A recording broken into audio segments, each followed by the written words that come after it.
ଭାଇ ଦୟାକରି ତୁମର ଆଙ୍ଗୁଠି ବାହାର କର, ମୁଁ ତୁମର ଭଉଣୀ। ମୁଁ ଭାବୁଥିଲି ତୁମେ ବହୁତ ଭଲ, କିନ୍ତୁ ଭାଇ ମୋ କଥା ଶୁଣିଲା ନାହିଁ ଏବଂ ତାଙ୍କ ମନରେ ଯାହା ଥିଲା ସେ ସେହି ରାତିରେ ମୋ ସହିତ ସବୁ କରିଚାଲିଲେ। ତ ସାଙ୍ଗମାନେ ଏସବୁ କିପରି ହେଲା? ମୁଁ ତୁମକୁ ଏହି କାହାଣୀରେ ସବୁକିଛି କହିବି। ସାଙ୍ଗମାନେ, ଆମ ଗାଁ ହେଉଛି ବରଗଡ଼। ମୋର ନାଁ ନେହା। ମୋର ବୟସ 19 ବର୍ଷ।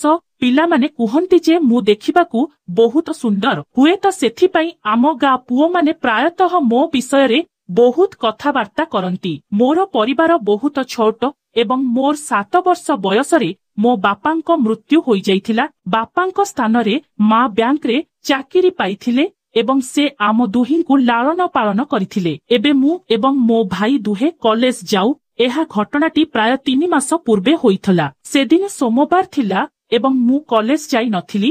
ମୋ ଭାଇ ଏବଂ ମା ସବୁବେଳେ ନିଜ ନିଜ କାମକୁ ଯାଇଥିଲେ। ମୁଁ ଘରେ ଏକା ଥିଲି ଏବଂ କିଛି କରିବାକୁ ଇଚ୍ଛା କରୁନଥିଲି। ମୁଁ ଗଭୀର ନିଦରେ ଶୋଇଥିଲି। ମୋତେ ଲାଗିଲା ଯେପରି କେହି ଜଣେ ମୋ ପାଖରେ ବସିଛି। ମୁଁ ଅନୁଭବ କଲି ଯେ କେହି ଜଣେ ଧୀରେ ଧୀରେ ମୋ ଆଙ୍ଗୁଠିରେ ମୋତେ ସ୍ପର୍ଶ କରୁଛି। ପ୍ରଥମେ ମୁଁ ବୁଝିପାରିଲି ନାହିଁ କଣ ହେଉଛି, କିନ୍ତୁ ଯେତେବେଳେ ମୁଁ ହାଲୁକା ଭାବରେ ଆଖି ଖୋଲିଲି, ମୁଁ ଗଭୀର ଭାବରେ ଅନୁଭବ କଲି ଯେ ମୁଁ ଆଶ୍ଚର୍ଯ୍ୟ ହୋଇଗଲି। ମୋ ସାନ ଭାଇ, ଯାହାକୁ ମୁଁ ସବୁବେଳେ ଭଲ ପିଲା ବୋଲି ମାନିଥିଲି, ସେ ମୋ ପାଖରେ ବସିଥିଲେ। ମୁଁ ବିଶ୍ୱାସ କରିପାରୁନଥିଲି ଯେ ସେ ଏହା କରୁଛନ୍ତି। ମୋ ହାର୍ଟ ବହୁତ ଜୋରରେ ଧଡ଼କିବାକୁ ଲାଗିଲା ଏବଂ ମୁଁ କଣ କରିବି ବୁଝିପାରୁନଥିଲି। ମୁଁ କିଛି କହିବାକୁ ସାହସ ଜୁଟାଇ ପାରିଲି ନାହିଁ। ମୁଁ ଭାବୁଥିଲି ଯେ ସେ ଏପରି କାହିଁକି କରୁଛନ୍ତି? ସେ କଣ କେବେ ମୋ ବିଷୟରେ ଏପରି କିଛି ଭାବିଥିଲେ ନା ଏହା କେବଳ ଏକ ଭୁଲ ଥିଲା? ସେହି ମୁହୂର୍ତ୍ତରେ ମୋ ମନରେ ଅନେକ ଚିନ୍ତା ଆସୁଥିଲା। କିଛି ସମୟ ବିତିଗଲା ଏବଂ ମୁଁ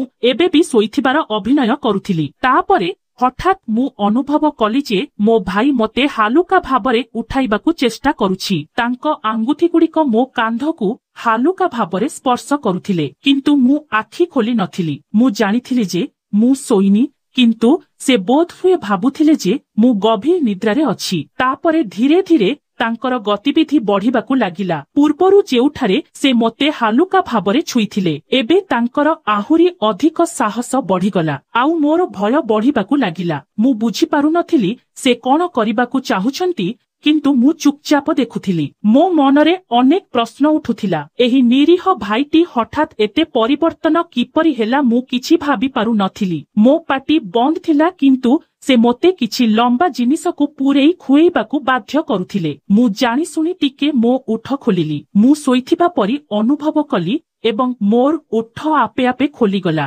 ସେହି ମୁହୂର୍ତ୍ତରେ ମୋତେ ବହୁତ ଭୟ ମଧ୍ୟ ଲାଗୁଥିଲା, କିନ୍ତୁ ମୁଁ ସେମିତି ଶୋଇନଥିଲି। ହଠାତ୍ ମୋ ଫୋନ୍ ବାଜିବାକୁ ଲାଗିଲା। ମୋ ଭାଇ ତୁରନ୍ତ ଭୟଭୀତ ହୋଇଗଲା ଏବଂ ଭୟରେ ସେଠାରୁ ଚାଲିଗଲା। ସେ ଏତେ ଶୀଘ୍ର ପଳେଇଗଲେ ଯେ ମୁଁ ବୁଝିପାରିଲି ନାହିଁ। ତାଙ୍କ ମନରେ ମଧ୍ୟ ଭୟ ଥିଲା ଯେ ମୁଁ ଉଠି ପଡ଼ିବି। ମୁଁ ଫୋନ୍ ଉଠାଇଲି ଏବଂ ଦେଖିଲି ଯେ ଏହା ମୋ ପ୍ରେମିକର କଲ୍ ଥିଲା। ମୁଁ ଫୋନ୍ ଉଠାଇଲି ଏବଂ ବହୁତ କଷ୍ଟରେ ମୋ ପ୍ରେମିକକୁ ବୁଝାଇଲି ଯେ ମୁଁ ଘର କାମରେ ବ୍ୟସ୍ତ ଅଛି। ସେ ଅନ୍ୟ କିଛି ବିଷୟରେ କଥା ହେବା ମୁଡ୍ରେ ମଧ୍ୟ ଥିଲେ, କିନ୍ତୁ ମୁଁ ଶୀଘ୍ର କଲ୍ କାଟିଦେଲି। ଏବେ ମୋର ଧ୍ୟାନ ପୁଣି ମୋ ଭାଇ ଆଡ଼କୁ ଥିଲା, କିନ୍ତୁ ମୋ ଭାଇ ତାଙ୍କ ରୁମକୁ ଚାଲି ଯାଇଥିଲା। ମୁଁ ଭାବିବାକୁ ଲାଗିଲି ଯେ ମୁଁ ତାଙ୍କ ସହିତ ଏହି ବିଷୟରେ କଥା ହେବା ଉଚିତ କି ଏହାକୁ ଅଣଦେଖା କରିବା ଉଚିତ। ମୁଁ ବହୁତ ସମୟ ଧରି ମୋ ଚିନ୍ତାଧାରା ଭିତରେ ବୁଡ଼ି ରହିଲି। ମୁଁ ଭାବିଲି ଯଦି ମୁଁ ଏ ବିଷୟରେ କିଛି ନ କହେ, ତେବେ ହୁଏତ ଏହି ଘଟଣା ପୁଣି ଘଟିପାରେ, କିନ୍ତୁ ଯଦି ମୁଁ ତାଙ୍କୁ କିଛି କହିବି, ତେବେ ଆମର ସମ୍ପର୍କ ସବୁଦିନ ପାଇଁ ବଦଳିଯିବ।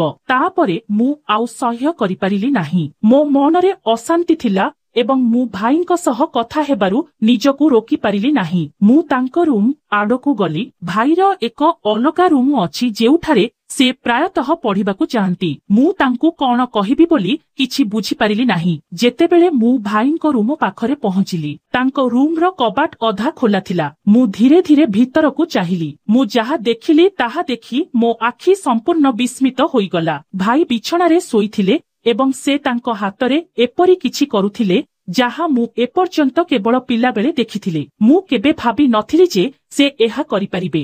ଗୋଟିଏ ମିନିଟ୍ ପାଇଁ ମୁଁ କେବଳ କବାଟ ପାଖରେ ଠିଆ ହୋଇ ଚାହିଁ ରହିଲି। ମୋ ମନରେ ଅନେକ ପ୍ରଶ୍ନ ଉଠୁଥିଲା। ତାକୁ କଣ ହୋଇଛି?